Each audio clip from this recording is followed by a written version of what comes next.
IMF की एक और कड़ी शर्त पूरी हो गई है। यकम अक्टूबर से 5 साल से ज्यादा पुरानी गाड़ी की इंपोर्ट खोल दी गई।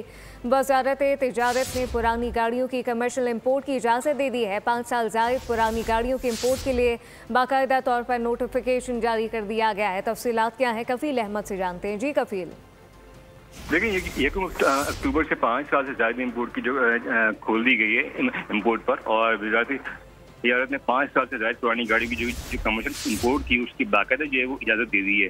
और इस सवाल में 5 साल से ज्यादा जो पुरानी गाड़ियों की इंपोर्ट के लिए नोटिफिकेशन 1895 जारी कर दिए गए। इसके तहत कस्टम टैरिफ कोर्ट में जो 8702 और 8703 और 8704 के तहत गाड़ियों की जो कमर्शियल इंपोर्ट है उसको बाकायदा जो है वो खोल दिया गया है। और पाकिस्तान कस्टम टैरिफ फोर्स 8703 गाड़ियों की जो इंपोर्ट से मुतालिक है, और हुक्काम का ये भी कहना है कि 8704 में लाइट कमर्शियल गाड़ियों और वैन इंपोर्ट भी जो हो सके उसको बाकायदा इंपोर्ट किया जा सकेगा। और जो बाकायदा इंपोर्ट पॉलिसी के ऑर्डर्स के तहत जो पुरानी गाड़ियों की इंपोर्ट है वो कमर्शियल तरीके से सिर्फ जो है वो बैंकों के जरिए होगी।